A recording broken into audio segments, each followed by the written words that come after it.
उनका एक कहानी संग्रह शून्य में अटके हुए परिंदे भी प्रकाशित हो चुका है और दूसरा कहानी संकलन उनका शीघ्र ही छपने जा रहा है।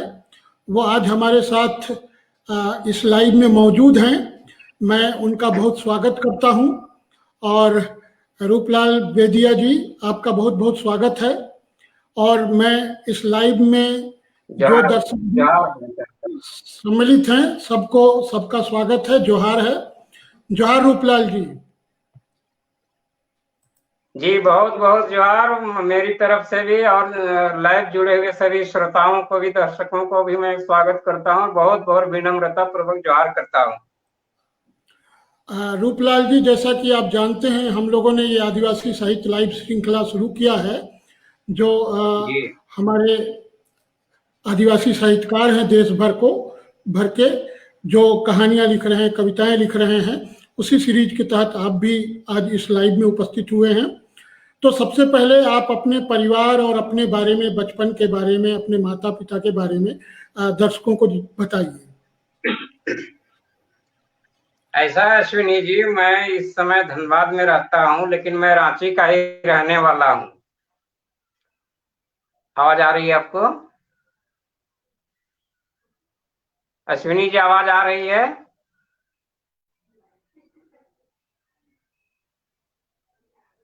हेलो हेलो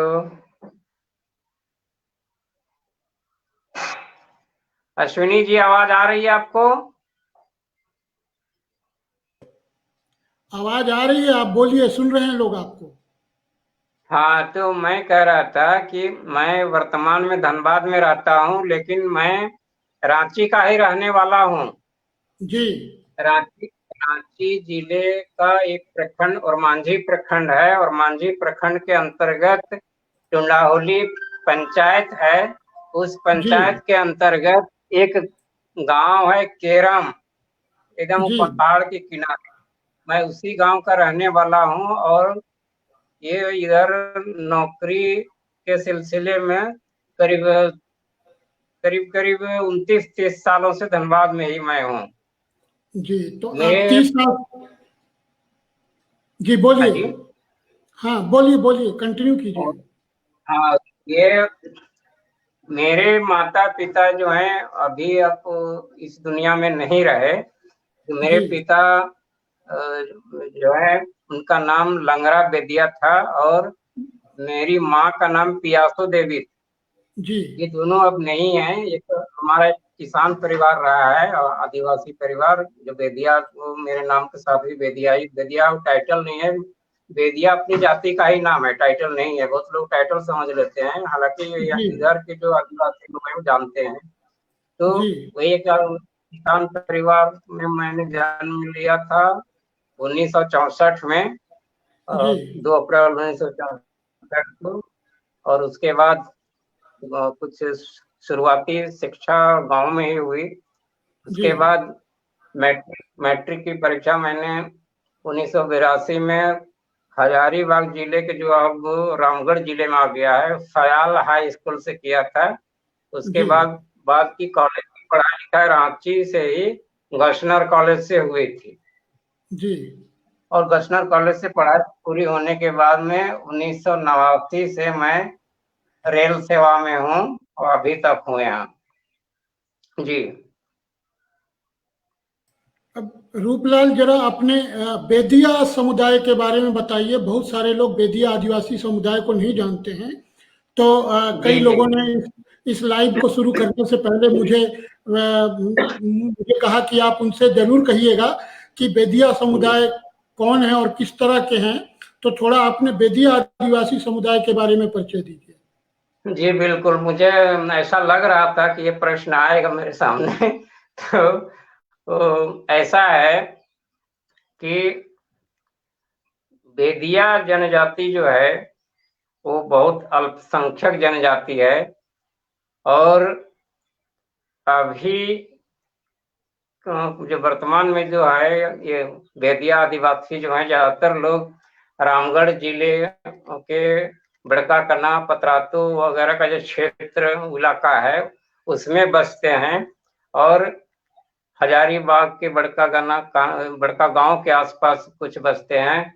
उसके बाद इधर आपका रांची तरफ अगर आएंगे तो ओरमांझी प्रखंड, अनगढ़ा प्रखंड, और इससे थोड़ा कुछ और बढ़ेंगे तो सीली प्रखंड तक इनका विस्तार है।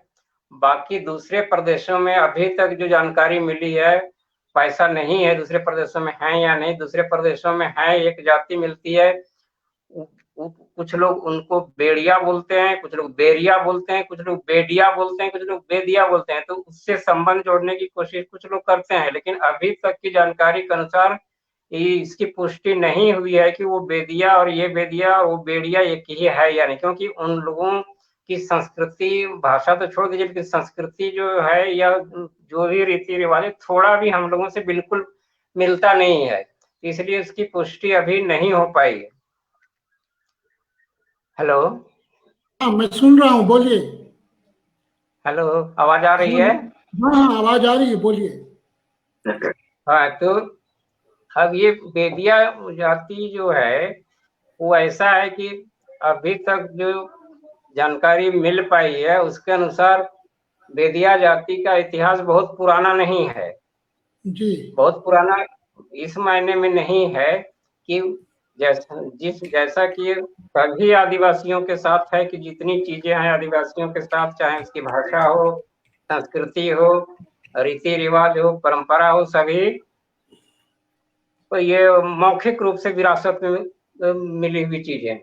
तो मौखिक परंपरा में सारी चीजें जीवित हैं, तो उसके आधार पर ही ये कहा जाता है कि बेदिया लोगों का आरंभ जो है मोहदीगढ़ से हुआ है। मोहदीगढ़ आपका आज के समय में हजारीबाग जिले के बड़का गांव क्षेत्र में एक स्थान है, मोहदीगढ़ कहा जाता है। तो कहा जाता है, ऐसा कहा जाता है कि वहां एक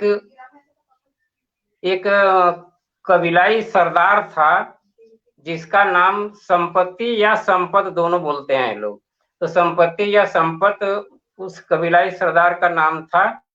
तो बेदिया लोग उसी के वंशज हैं, वहीं से विस्तार हुआ है। अब इसमें एक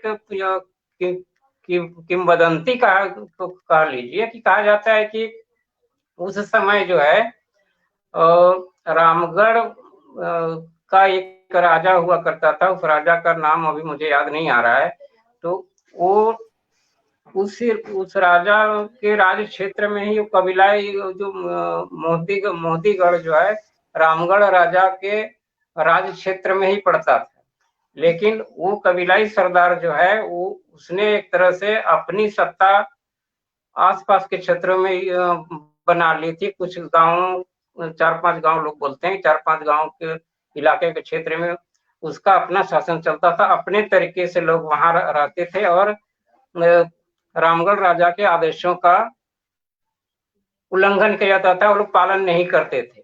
तो क्या हुआ कि रामगढ़ राजा ने इसी वजह से उस कबीलाई सरदार पर चढ़ाई कर दी रामगढ़ राजा ने, और उसी समय वहां से जो है सारे बेदिया लोग तितर बितर हुए, और तितर बितर होकर के इधर वर्तमान रामगढ़ के बड़का कना और पतरातू क्षेत्र में बस गए, इधर आकर के बस गए। उन लोगों की एक शाखा आगे बढ़ गई और इधर आपका ओरमांझी और अनगढ़ा प्रखंड के क्षेत्र में आकर के एक शाखा बस गई, और उसी की एक उप शाखा और आगे बढ़ गई और सीली क्षेत्र में आकर के बस गई।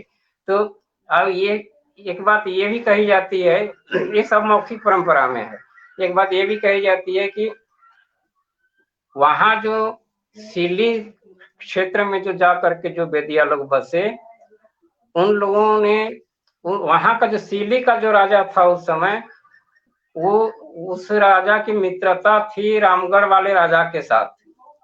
तो बेदिया लोग जो जाकर के सीली क्षेत्र में बसे, उन लोगों ने बेदिया लिखना बंद कर दिया इस भय से कि फिर वहां के राजा दोनों की मित्रता है तो कहीं फिर वापस ना कर दे। तो इसलिए सीली क्षेत्र के लोग अपने नाम के साथ मांझी लिखना शुरू किया लोगों ने। तो वो मांझी लिखना शुरू किया, वो अभी तक वो मांझी चलता आ रहा है। वो अभी भी सीली क्षेत्र के जो भी बेदिया हैं अपने नाम के साथ मांझी लिखते हैं।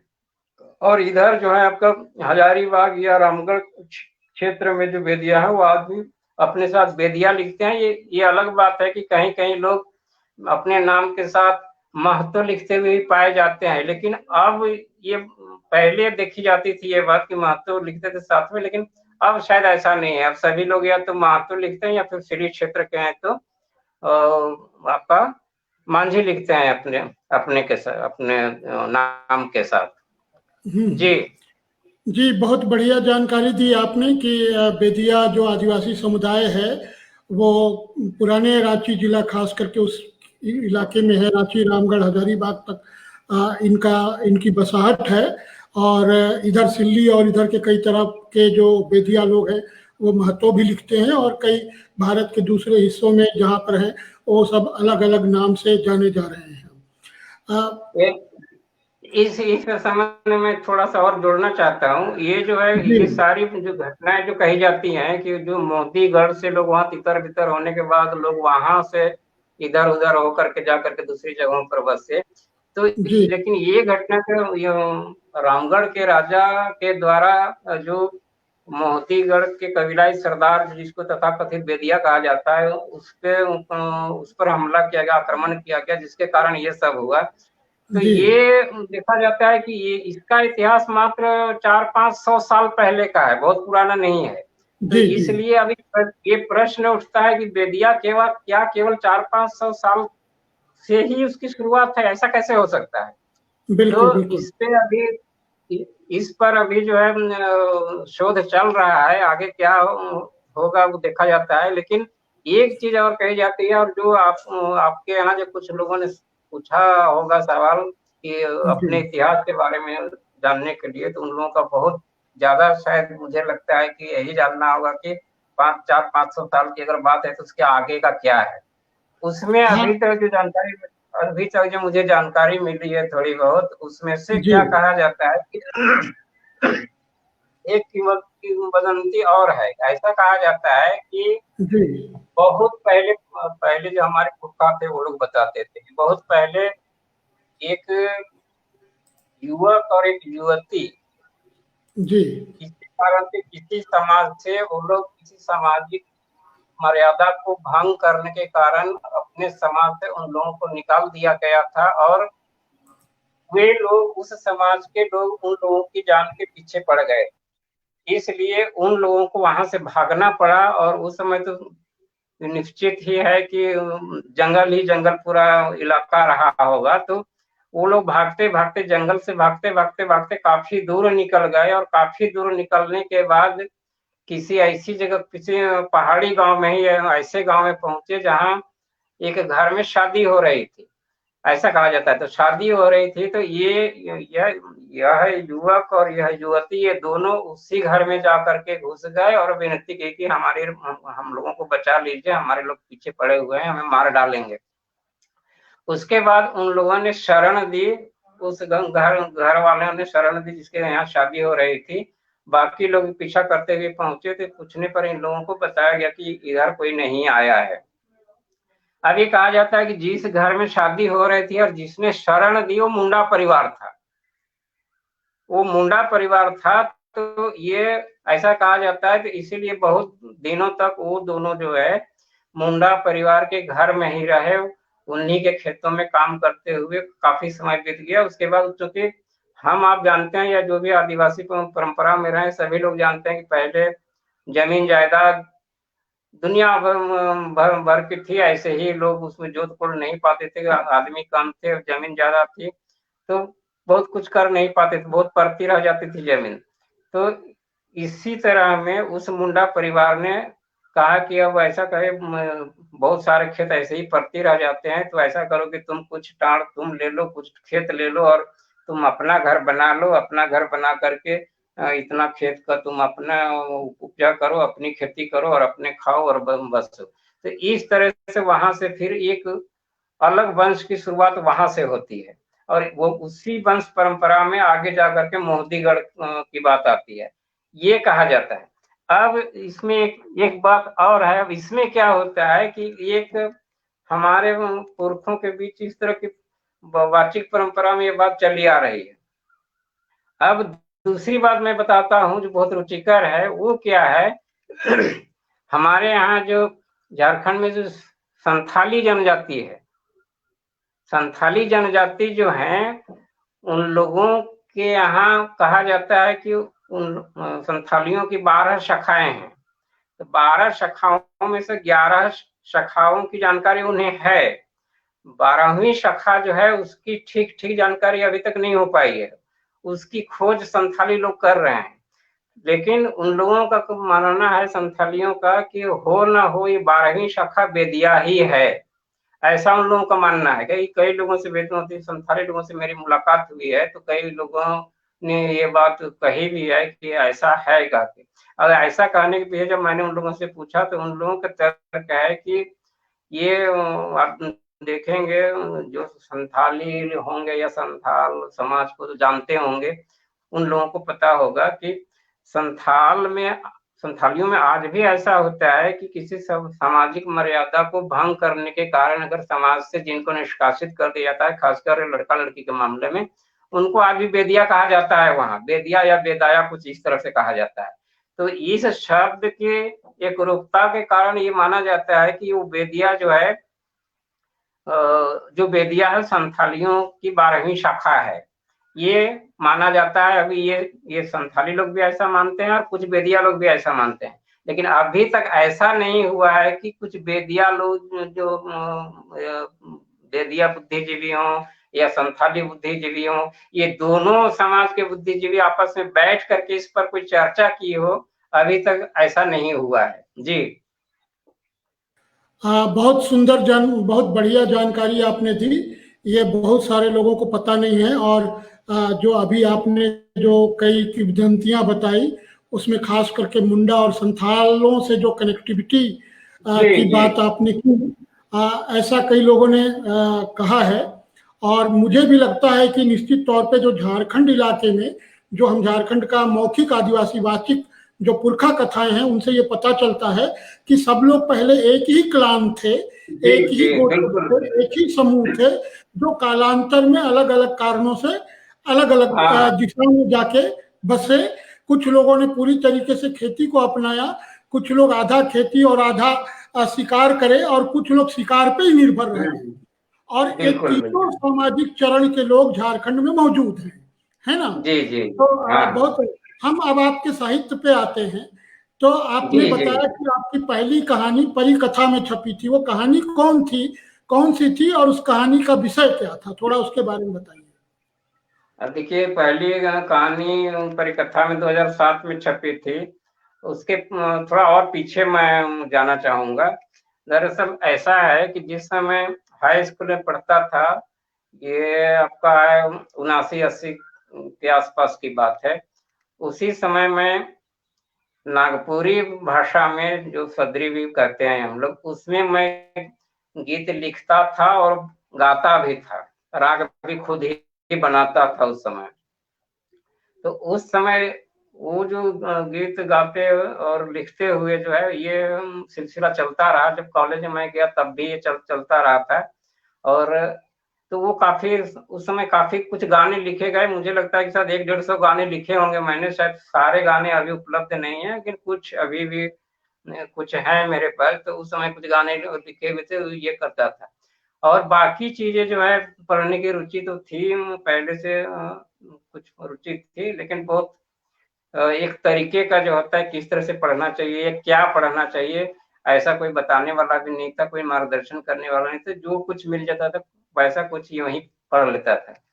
तो इस तरह से लिखने पढ़ने के क्रम में जो है, जब मैं अपनी नौकरी के दौरान शुरू में मेरी पदस्थापना कोलकाता में हुई थी 1989 में। तो 1989 में कोलकाता में दफ्तरना हुई थी। तो वहां एक गृह पत्रिका, दफ्तर की तरफ से एक गृह पत्रिका निकाली जाती थी राजभाषा विभाग की तरफ से।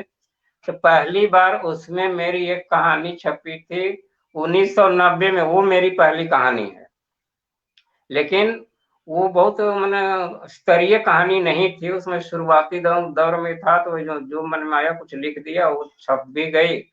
तो वो कहानी पहली वो थी। वो उसका विषय जो है, कहानी भी अभी उपलब्ध नहीं है मेरे पास, लेकिन मुझे थोड़ा सा याद है कि वो एक प्रेम कहानी थी। उस पर एक एक युवक और एक युवती प्रेम संबंधी बात थी उसमें।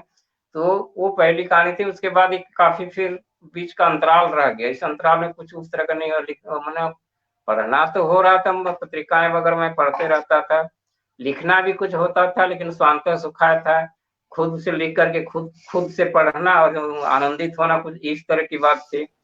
तो जैसा कि मैंने ये किताब जो मेरी छपी है उसकी भूमिका मैंने उसका जिक्र भी किया है कि इस तरह जब लिखता था तो ऐसे हमारे दफ्तर वाले लोग, कुछ लोग कहते थे कि ये जो लिखते हो तो कहीं छपवाते क्यों नहीं।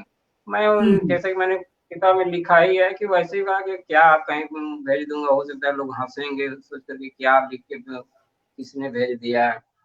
लेकिन उन लोगों का फिर ऐसे कैसे पता चलेगा कि तुमने जो लिखा है वो ठीक है कि नहीं है, ये कैसा तुमको कैसे पता चलेगा। तुम अगर कहीं भेजोगे नहीं, कोई देखेगा नहीं, नहीं तो हो सकता है शायद तुम्हारे यहाँ तुम्हारा लिखा हुआ किसी को पसंद ही आ जाए। तो इस बात में मुझे भी लगा शायद ठीक बोलते हैं, तो मैंने वही परिकथा पत्रिका में उसको भेज दी। जो आपका जो जमशेदपुर कहाँ के हैं, शंकर जी संपादक हैं उनके, तो उनको भेज दी। तो उस कहानी का नाम था आया माँ।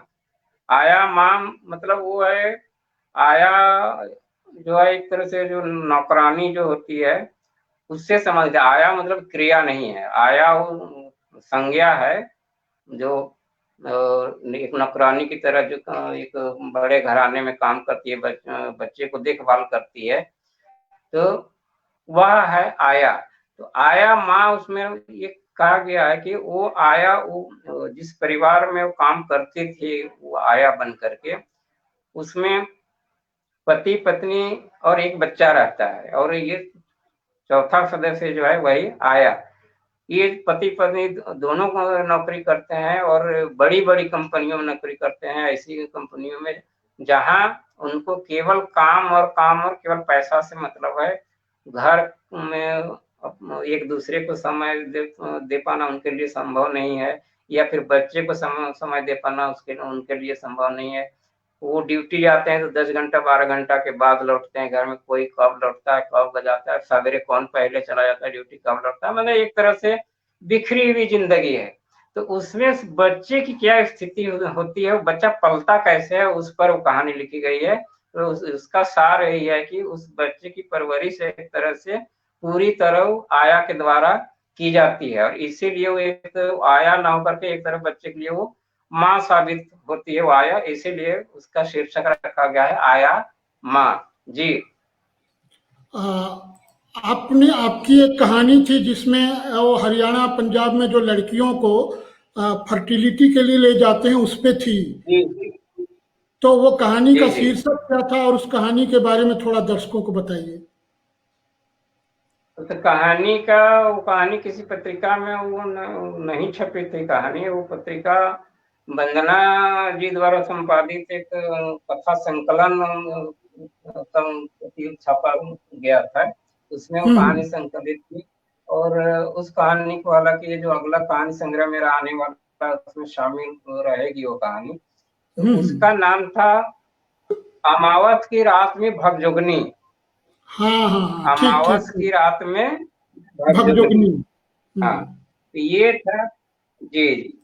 उसमें है कि ऐसे झारखंड की एक किशोरी रहती है, एक लड़की रहती है, उसको पैसे काम कराने के बहाने गांव से कुछ दलाल किस्म के लोग आते हैं और युवक युवतियों को काम दिलाने के नाम पर दूसरे प्रदेशों में ले जाते हैं, तरह तरह के प्रलोभन दे करके ले जाते हैं।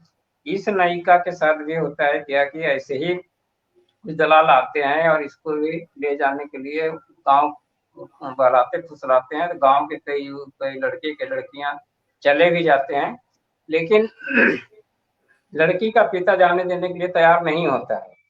वो बोलता है कि पता नहीं प्रदेश में क्या होगा नहीं होगा। वो प्रदेश जो जाता है वो लौटता नहीं है, लौटता है तो किसी स्थिति में लौटता है, ज्यादातर लोग लौटते नहीं है, कोई खबर नहीं होती है, और लड़की बड़ी हो रही है। तो इस आशंका के कारण पिता तैयार नहीं होता है जाने देने के लिए। उसके बाद ये लोग लेकिन तो उस समय तो चले जाते हैं, बाद में वो जो लोग आए थे उन लोगों के साथ कुछ और नए लोग आते हैं और इन लोगों को इस तरह से जाल बिछाया जाता है कि एक साथ में एक युवक को भी लेकर आते हैं और बोलते हैं कि इस लड़के को शादी करनी है, इस लड़के को शादी करनी है और ये जो है लड़की मिल नहीं रही, योग्य लड़की जहाँ पर रहते हैं वहाँ पर लड़की होती नहीं है, तो इसलिए इधर से ले जाना पड़ता है, तो ये शादी करने आए। थोड़ी परेशानी लगती है कि कैसी जगह है, कौन सा देश है, कैसी दुनिया है जहाँ लड़की पैदा नहीं होती है, लोग सोचते हैं, लेकिन फिर कहते हैं कि हाँ ऐसे ही वहाँ है, वहाँ लड़की पैदा नहीं होती है, इसलिए इधर से ही हम लोग शादी करके ले जाते हैं। हम लोग आपकी बेटी से शादी भी करेंगे और साथ में पैसा भी देंगे आप लोगों को। तो ये 10-15 हजार की बात होती है, कितने अब ये लोग लड़की के मतलब इतने पैसे मिलेंगे, इतने पैसे मिलेंगे और सब हमको कुछ खर्च भी नहीं करना पड़ेगा ऊपर से और पैसे मिलेंगे, तो इस तरह से फिर शादी हो जाती है। शादी हो जाने के बाद ये उसके बाद लड़की को लेकर वो लोग चले जाते हैं, वो लोग रेलगाड़ी से लेकर के कहाँ चले जाते हैं, लड़की को पता नहीं कहाँ ले जाते हैं। लड़की को चूंकि कभी उसने तो रेलगाड़ी भी कभी नहीं देखा था, रेलगाड़ी कैसी होती है, तो इसलिए उसको कुछ भी समझ नहीं आ रहा है। कई रात के बाद उसको किसी कैसे अनजान जगह पे एक सीलन भरी कोठरी में उसको रखा जाता है। उसके बाद वहां से निकाल करके फिर दूसरे दिन एक मेला में ले जाता है, एक जगह ले जाया जाता है जहाँ मेला लगा हुआ होता है। मेला में उसी तरह से लाई गई बहुत सी लड़कियों को लाइन से बैठाई हुई होती हैं और वहां से लोग पसंद करके लड़की को खरीद करके वहां से ले जाते हैं। ये कहानी का जो है मूल है कहानी का, वो यही है।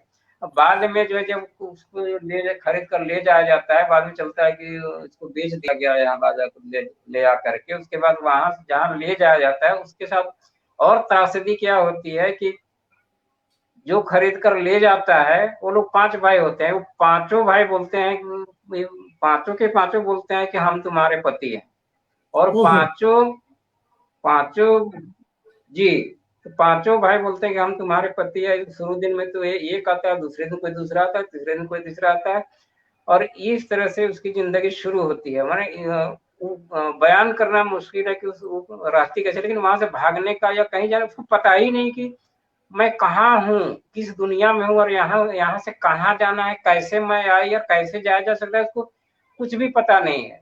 तो फिर धीरे धीरे वहां जो दाई होती है, जो गाँव में जो प्रसव में सहयोग जो करती है औरतें, दाई होती है, तो वहां जो दाई होती है उससे उसका परिचय होता है। पहला प्रजनन जब होना रहती है, ये प्रसव जो होना रहता है, तो उस समय दाई आती है।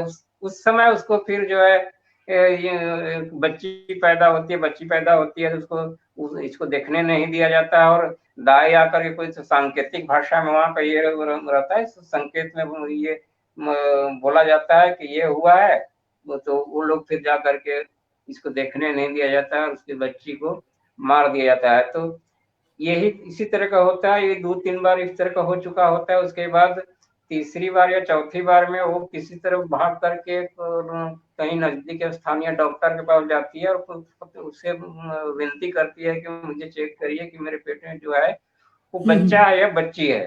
तो डॉक्टर जब पूछती है तो उसके बाद थोड़ा बताती है कि मुझे क्यों दिखाना है, कोई साथ में नहीं आया, अकेले आई है, तो क्यों दिखाना है। उसके बाद वहीं पर जो है जब बात कुछ अजीब सी लगती है तो डॉक्टर और आगे की बात पूछती है, तब ये बताती है कि ये पूरी बात अपनी बताती है कि मैं कहाँ से हूँ, कैसे हूँ, उसको ठीक पता भी नहीं रहता। उस समय झारखंड का निर्माण नहीं हुआ होता है, लेकिन जिस समय बात डॉक्टर से हो रही है उस समय तक झारखंड का निर्माण हो गया रहता है। तो ये होता है। तो जी, तो उसके बाद डॉक्टर जो है ये बाद में इन्हीं बातों को लेकर के बाद में कहा, उसी जो उसके भगजोगनी का नाम ही भगजोगनी है, तो भगजोगनी से जो सुनी हुई बात होती है उसके आधार पर डॉक्टर बाद में कहानी लिखती है।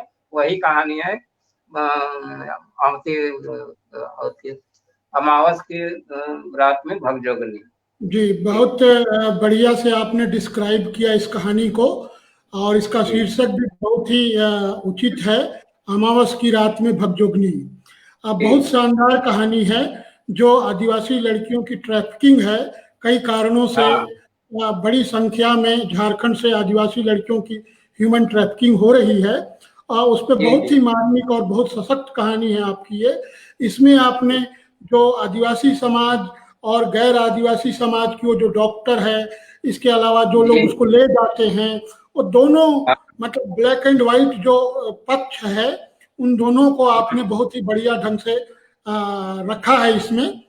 आ, जी जी आ, रूपलाल जी, मैं जी। थोड़ा सा अब आपका ध्यान खींचना चाहूंगा। क्या आप मानते हैं कि आप जो लिख रहे हैं वो मुख्य धारा के साहित्य से अलग किस्म का लेखन है, जिसको लोग आदिवासी साहित्य कह रहे हैं? देखिए मेरे लेखन के साथ जो है ये कई बार मुझे सीधे सीधे तो नहीं कहते हैं, लेकिन कुछ लोग इस तरह के प्रश्न और भी करते हैं, मैंने अप्रत्यक्ष रूप से उसमें लोग ये खोजने की कोशिश करते हैं कि अगर मैं आदिवासी हूँ तो मेरे लेखन में आदि कितनी आदिवासियत है।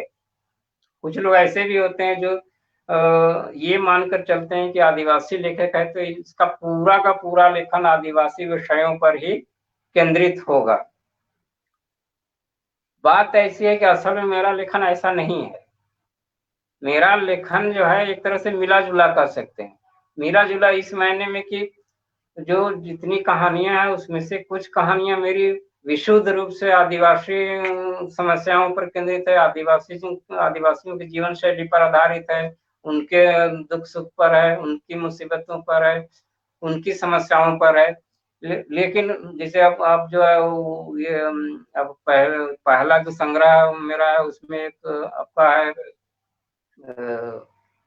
शहर के दाग का दान। तो कहानी काफी चर्चित भी हुई थी। तो वो जो है बिल्कुल एकदम एक आदिवासी के जीवन आदिवासियों के जीवन पर उनके किस तरह जमीन को हड़पी जाती है उस पर है। उस तरह कुछ और कहानियां जैसे आपका ये भगजोगनी वाली कहानी है। उसके बाद ये कहानी है जो इस संग्रह में नहीं आने वाला, संग्रह में आने वाली है वो भी, वो आपका नया नगर की सुंदरी है। तो इस तरह से कहानियां हैं जो बिल्कुल विशुद्ध रूप से आदिवासियों के जीवन पर आधारित है। लेकिन बहुत सी कहानियां मेरी ऐसी हैं जो कि आदिवासियों के जीवन पर बिल्कुल आधारित नहीं है। मतलब वो कहानियां बिल्कुल मुख्य धारा में जिस तरह से लोग लिख रहे हैं या फिर मुख्य धारा के जो बाकी जो गैर आदिवासी लोगों की जो जीवन शैली है या गैर आदिवासी लोग जिस तरह से रहते हैं, उनका जिस तरह से सोच है, उनका जिस तरह से उनका सोचना है, जैसे वो लोग व्यवहार करते हैं, उनके यहाँ किस तरह की समस्याएं जो मेरी समझ से या मेरी दृष्टि में उनके यहाँ किस तरह की विसंगतियां हैं, इन चीजों को लेकर वैसे लेखन भी मेरी कहानियों में ऐसा भी है जो मुख्य धारा की कहानियों से मिलती जुलती हैं, ऐसा कह सकते हैं। तो ये जी, एकदम एक तरफा न तो मेरी आदिवासी कहानियां हैं और न मुख्य धारा की कहानियां हैं। जी नहीं नहीं, निश्चित तौर पे जैसे आज सुबह वाल्टर दा भी बता रहे थे कि उन्होंने भी कई ऐसी कहानियां लिखी हैं, और दूसरे लोग भी लिख रहे हैं। रोज करकेट्टा ने भी लिखी है, वाल्टर भिंगरा जी तरुण ने भी लिखी है ना? मतलब आपने ठीक कहा कि लोग ये मान लेते हैं कि आदिवासी है तो सिर्फ आदिवासी विषय पे ही लिखेगा, है ना? लेकिन ऐसा नहीं है। आदिवासी लोगों ने गैर आदिवासी समाज जिसके बीच वो रहते हैं, उनको हाँ भी अपनी नज़र से देखा है और उनके ऊपर भी कहानियां लिखी है। लेकिन मैं ये कह रहा हूँ कि आप जो लिख रहे हैं, आपकी जो जी। शैली है, आपके जो कहन का स्टाइल है, क्या वो मुख्य धारा से मिलता जुलता है, या उससे आप अलग मानेंगे, जो कि आदिवासियत का तत्व है?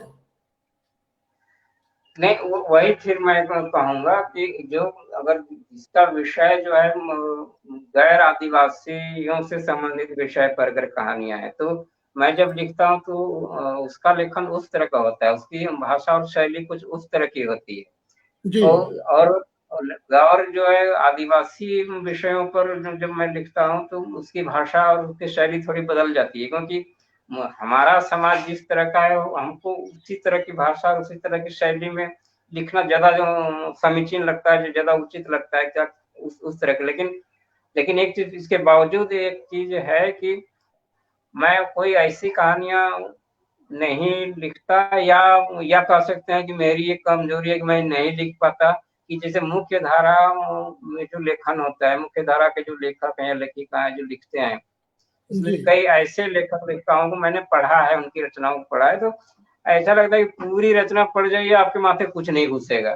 क्या कहना जी चाह रहा है लेखक या क्या बोलना चाह रहा है, वो कुछ भी ना, उसे न मनोरंजन प्राप्त हुआ, ना कोई सीख मिली, और न क्या कहना चाह रहा है। लेकिन वो भाषा को इतना घुमा फिरा करके उसको इतना क्लिष्ट कर देते हैं भाषा को कि वो समझ में नहीं आता कि लेखक कहना क्या चाह रहा है। तो मेरा कहना है कि अगर लेखक किसके लिए लेखक लिखता है, खुद के लिए तो लिखता नहीं है, वो जी पाठकों के लिए लिखता है। पाठक ही अगर कहानी को या कविता को या जो भी विधा है उसको समझ अगर नहीं पाएगा तो लिखने का कोई मकसद ही नहीं पूरा होता है फिर।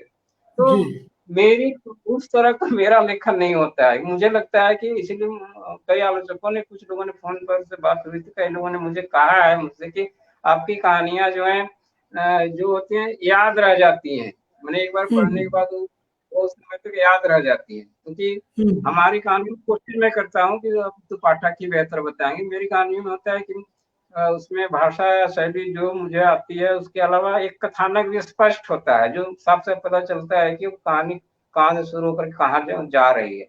और जी बहुत कहानियां मैंने पढ़ी, उसमें सारा कुछ होता है, भाषा बहुत अच्छी, क्लिष्ट और बहुत अलंकारिक, लेकिन उसमें कोई कथानक नहीं, कोई कथा है ही नहीं। तो कथा जब हम बिल्कुल। लिख रहे हैं तो कथा ही नहीं है, तो फिर क्या मतलब है उसका। जी चलिए, आदिवासी साहित्य को लेकर आपकी अवधारणा क्या है?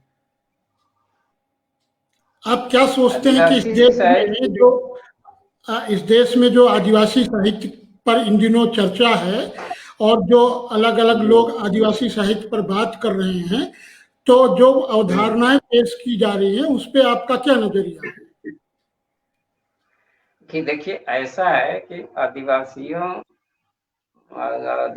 पर जो कुछ लिखा जा रहा है, चाहे वो इसमें दो तरह के हैं लिखने वाले। एक तो आदिवासियों पर जो लिखने वाले हैं खुद आदिवासी हैं, और दूसरे वे हैं जो गैर आदिवासी हैं लेकिन आदिवासी विषयों पर लिख रहे हैं। ये दो तरह के रचनाकार हैं जो आदिवासी विषयों पर लिख रहे हैं। इस बात पर अब मैं इसमें कई बार एक प्रश्न खड़ा होता है, कुछ लोग उठाते हैं कि गैर आदिवासी लेखक जो है, जो आदिवासी आदिवासी विषयों पर जो लिखता है, क्या उसको भी हम आदिवासी साहित्य मानेंगे या नहीं मानेंगे, इस तरह का कुछ करते हैं। मेरा स्पष्ट मानना है कि अगर आदिवासी पर, आदिवासियों के जीवन पर केंद्रित करके कोई रचना लिखी गई है, चाहे वो गैर आदिवासियों द्वारा ही क्यों ना लिखी गई हो, उसको मानना चाहिए। आदिवासी रचना उसको मानना चाहिए, क्योंकि वो आदिवासी हो या गैर आदिवासी, लेखक से मतलब नहीं है। बात यहाँ रचना की हो रही है, साहित्य की हो रही है। तो साहित्य जो है वो किस पर आधारित है, उस पर बात होनी चाहिए, ना कि लेखक आदिवासी है या नहीं है उस पर आधारित होनी चाहिए। एक बात।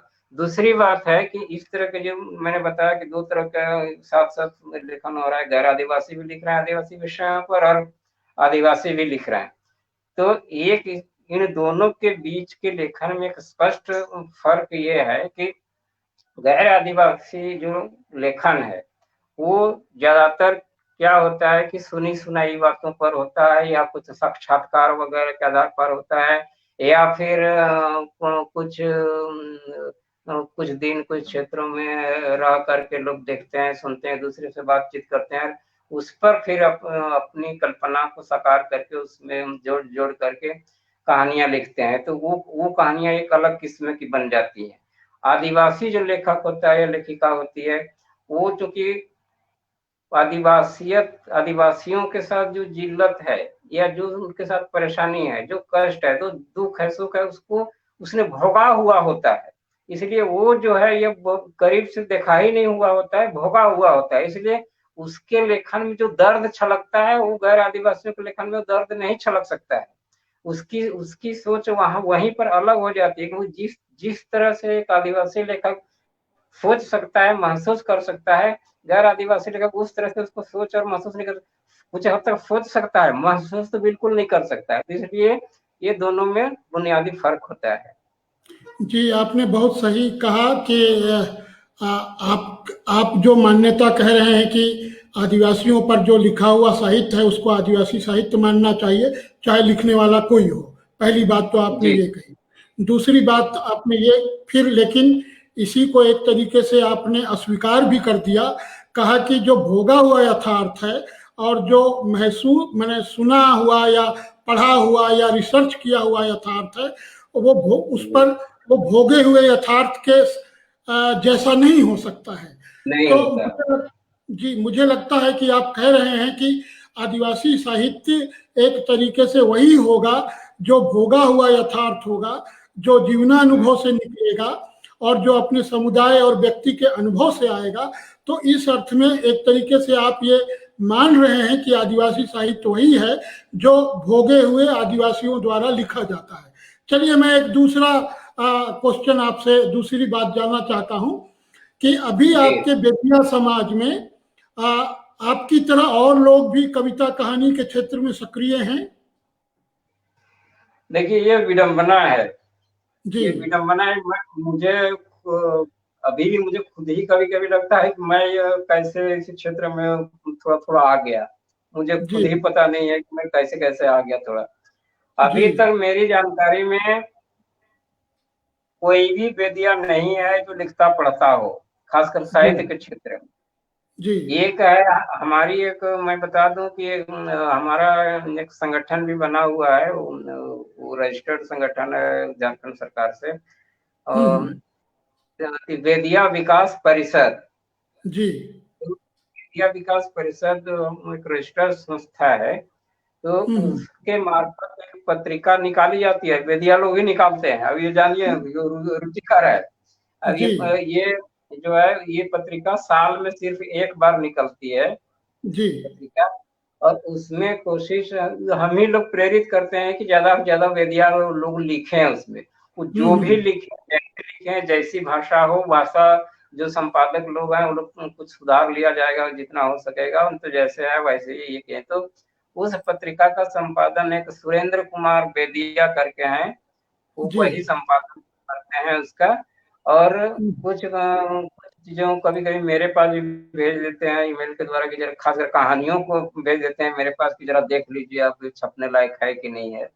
तो हम्म, ये हो रहा है। बाकी तो राव तो कहानी तो आज तक एक दो, एक दो अंक में एक दो कहानी आई थी, उसके बाद फिर कभी कोई कहानी मैं देख नहीं रहा हूँ।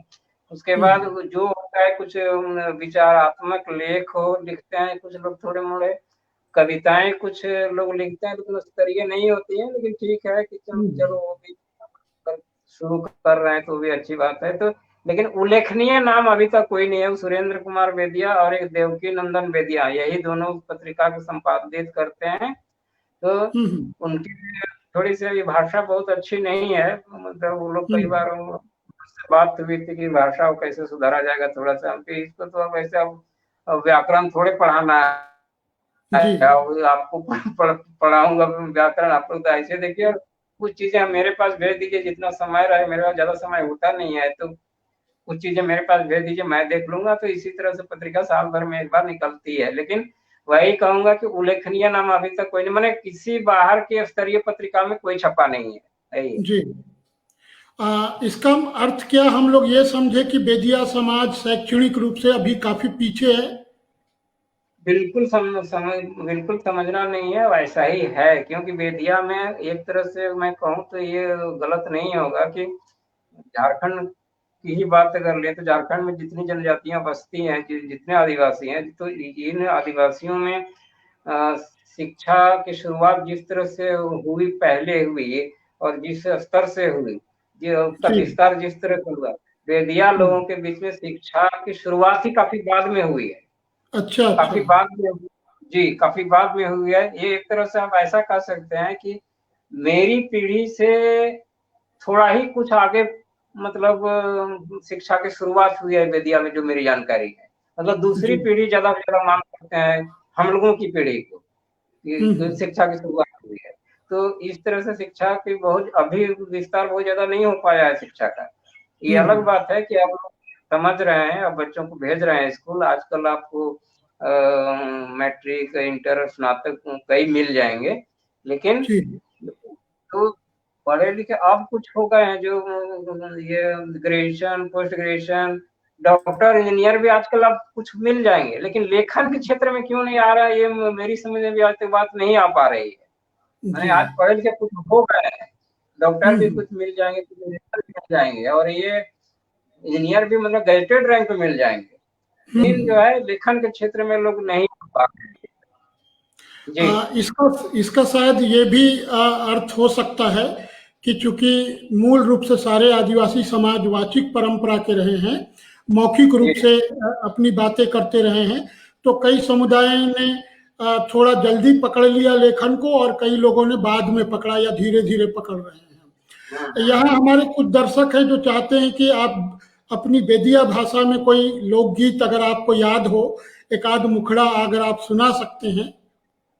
देखिए, अब यहाँ पर उस समय मुझे स्मृति में नहीं रहे, नहीं तो मैं उसी समय बता दिया होता कि जैसे मैं बेदिया का इतिहास बता रहा था आपको, जी। तो बेदिया का इतिहास जैसा मैंने बताया उस हिसाब से आप समझ ही गए हों कि बड़ा धूमिल सा इतिहास है, स्पष्ट नहीं है। तो जी। उसी तरह जो है बेदिया की भाषा भी आज की तारीख में कहें तो बेदिया की अपनी कोई भाषा नहीं है। अच्छा। जी, अपनी कोई भाषा नहीं है। जी। इस तरह से आपका मुंडाओं का उरांव की कुड़ुक या खड़िया और संथालों तमाम दूसरे। की इस तरह से जो भाषाएं हैं अपनी, जी, वैसी जी। भाषा बेदिया की नहीं है कोई भाषा। इसलिए जी। आप देखिए, तो फिर भाषा क्या होता है, जिस क्षेत्र में बेदिया परिवार, जिसका परिवार रहता है जिस क्षेत्र में, वहाँ की जो स्थानीय भाषा प्रचलित होती है, उसी जी। भाषा का इस्तेमाल करते हैं, वही भाषा बोलते हैं।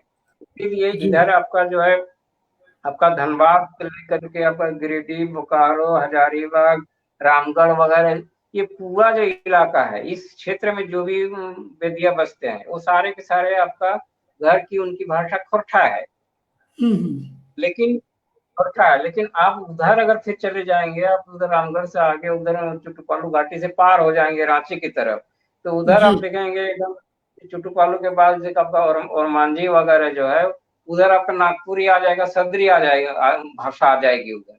उधर जी। आपका फिर इधर पिठोरिया पासे तरफ जो है, उधर सदरी भाषा आ जाएगी जी। उधर। लेकिन फिर पूरा साइड में थोड़ा अनगढ़ा की तरफ जाएंगे तो उधर पंच परगनिया आ जाएगी भाषा उधर, और जी। सीधी जब चले जाएंगे तो वहां तो फिर बंगला आती है उधर। तो जी। ये जहाँ जिस क्षेत्र में लोग रहते हैं, उसी क्षेत्र में अपनी उस क्षेत्र में जो भाषा बोली जाती है, उसी भाषा को बेदिया लोग भी बोलते हैं, अपनी भाषा नहीं है। इसीलिए मैंने कहा ना कि शुरुआत में मैं गीत लिखता था नागपुरी में, क्योंकि वही मेरी घर की भाषा वही थी, जी।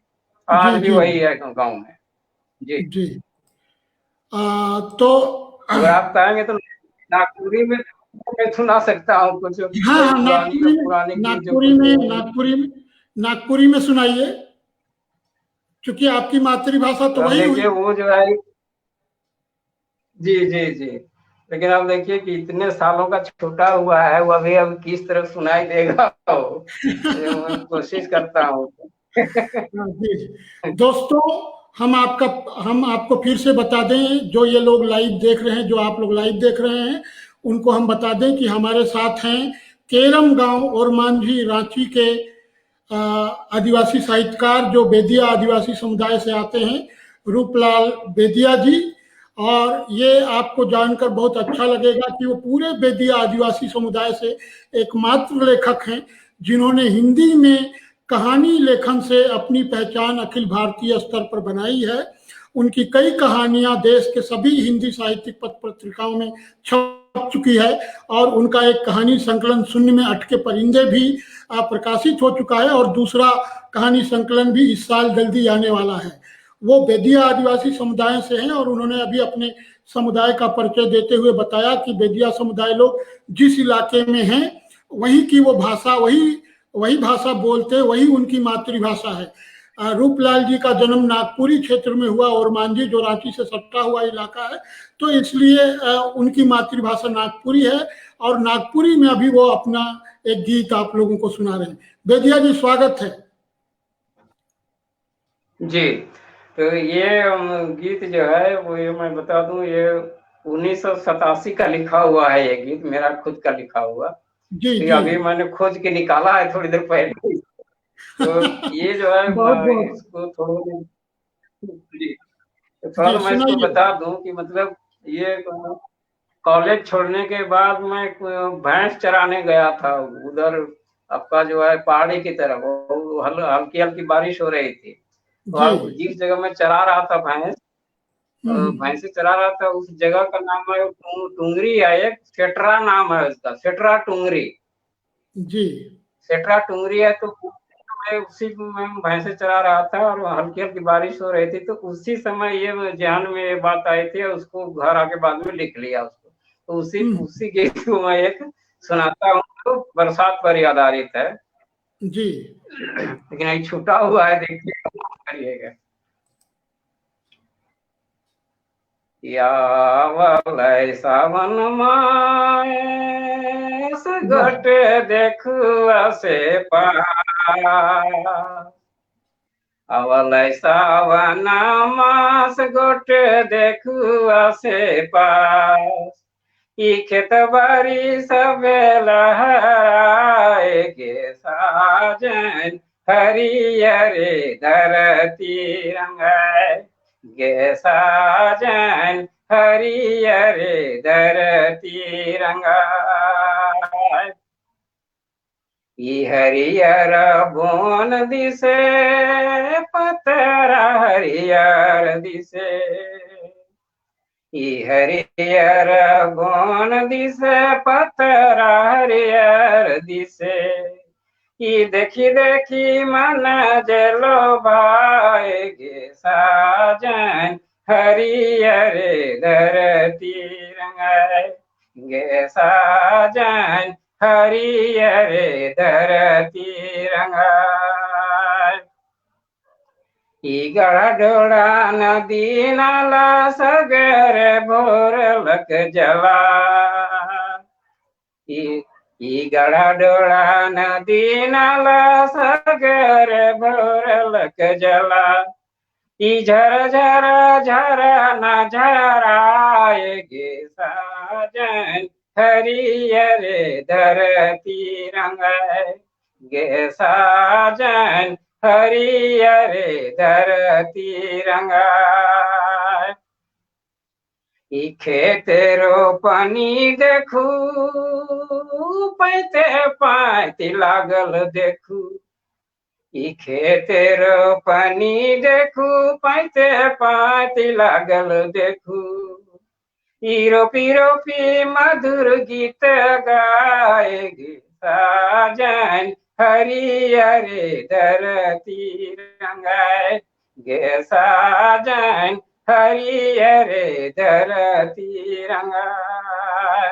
जिस वाह। टुंगरी में बैठकर मैं ये सोच रहा था बहुत बेस, कि बहुत बेस। सेटरा टुंगरी, सेटरा टुंगरी मांझे रूपलाल बैठल सांझे, ओहो। ई सेटरा टुंगरी मांझे रूपलाल बैठल सांझे, ई देखी देखी गीत जे बनाए गे साजन, ओहो। हरियर धरती गे साजन, हरियर धरती रंगाए। जी बहुत शानदार, बहुत बेस गीत सुनाली रौरे भाई। हाँ, अपन तो, अपने तो ठीक है, सुपट बहुत सुपट लिखी इस गाना के। और सूरज बहुत बेस है। हाँ लिखत, चलो बहुत गीत तो बहुत। लिखत रही और गाबो करत रही बढ़िया, तनी और बढ़िया गावत रही, लेकिन अब तो छूट जाए तो तनी गला हाँ मेरा हाँ जाए तनी। हाँ। कोनो बात नहीं, बहुत बेस लागलक रौरे से बात करके। आपसे बहुत अच्छा लगा बात करके। साथियों, आप लोग सुन रहे हैं रूपलाल बेदिया जी को, जो कि बेदिया आदिवासी समुदाय से आते हैं और झारखंड के बहुत ही जाने माने साहित्यकार हैं, गीतकार हैं। उन्होंने नागपुरी में अभी आपको बहुत बढ़िया गीत सुनाया। अब चूंकि चला चली का बेरा है, तो रूपलाल जी, एक आग्रह है साथियों का, क्या आप अपने परिवार से परिचय कराएंगे? बिल्कुल बिल्कुल, बुला बुला लो सर तो बुला रहा हूँ हाँ, दोस्तों अभी अब ये चलते चलते हुए हम लोग उनके परिवार के लोगों से मिलेंगे, जो उनकी जीवन संगनी है और उनके बच्चे हैं, वो भी इस स्क्रीन पर आएंगे। हम चाहते हैं कि आप सब लोगों का स्नेह और प्यार और जो जोहार है उनके पूरे परिवार को मिले, और रूपलाल बेदिया जी भी सभी दर्शकों को अपने परिवार सहित जोहार कर सकें। ये बहुत अच्छी बातचीत रही और कनेक्टिविटी भी ठीक ठाक रही, वरना हम तो बराबर डरते रहते हैं क्योंकि कनेक्टिविटी हम लोगों की मिल नहीं पाती है, खास करके हमारे आदिवासी लोग बहुत दूर दराज के इलाके में हैं, लेकिन जो शहरों में हैं उनसे बातचीत हो पा रही है। तो दोस्तों ये लाइव आप देखना नहीं भूलिएगा। शाम के लाइव में 7 बजे आज नितिशा खलको जी हमारे साथ होंगी। अभी हम लोग मिलेंगे रूपलाल जी के परिवार से, हम लोग उनका इंतजार कर रहे हैं। रूपलाल जी बहुत अच्छे कहानीकार हैं, गीतकार हैं, जैसा कि अभी उन्होंने अपना गीत सुनाया।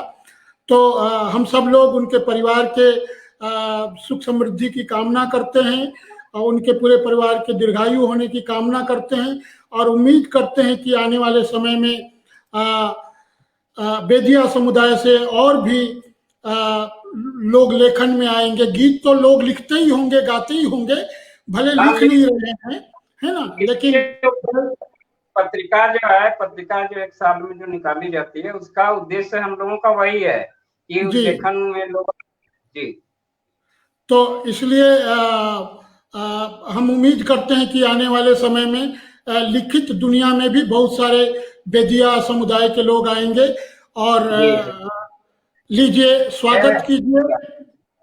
ये मेरी बेटी है, छोटी वाली आती है ससुराल में, छोटी वाली बेटी पूजा बेदिया। हाँ, पढ़ती हो? नहीं, पढ़ाई पूरी हो गई इसकी, एमए कर ली है। अरे वाह वाह, बहुत बधाई, बेटी को बहुत बधाई। जोहार। तुम्हारा नाम बताओ? पुष्कर नाम है। पुष्कर? पुष्कर पुष्कर। हाँ हाँ, चलो पुष्कर, तुम क्या कर रहे हो अभी? अभी तो तैयारी है कंपटीशन का। चलो कंपटीशन तैयारी करो, बढ़िया से आगे बढ़ो और पापा जैसा नाम करो, उनसे भी आगे जाओ। तुम भी और तुम भी, दोनों भाई बहन दोनों बहुत नाम करें अपने पापा का, अपनी माँ का, पूरे परिवार का, दादा का, दादी का, नाना का, नानी का, सब बूढ़े पुरखे लोगों का नाम ऊंचा हो तुम लोगों से, यही शुभकामना है ना। और रूपलाल जी सबको जोहार, बहुत बहुत धन्यवाद, हमारे दर्शकों को भी बहुत बहुत धन्यवाद। हाँ बोलिए। अरे जोहार जोहार, भौजी को जोहार, आप तो भौजाई हुई। आपका नाम और मायका कहाँ है सो बताइए। मेरा हाँ, गुंजन बेदिया। अच्छा, गुंजन बेदिया। हाँ, और तापे, और मांझी के पास ही एक तापे है गांव। अरे वाह वाह, आप तो गोटा परिवार तो हम इनकर बगले में है, आयुष भाई। तो सोबेन को जोहार। और ये लाइव कार्यक्रम इसी के साथ खत्म कर रहे हैं। सभी दर्शकों को जोहार कर रहे हैं और उनसे आग्रह कर रहे हैं कि रात 3 बजे, अभी शाम 7 बजे नितिशा खलको से हमारी मुलाकात होगी इसी लाइव में। इसी के साथ रूपलाल जी आपको बहुत बहुत धन्यवाद, गुंजन जी आपको बहुत धन्यवाद, बच्चों को बहुत धन्यवाद, सबको जोहार, दर्शकों को जोहार, तमाम दर्शकों को मेरी तरफ से बहुत बहुत जोहार।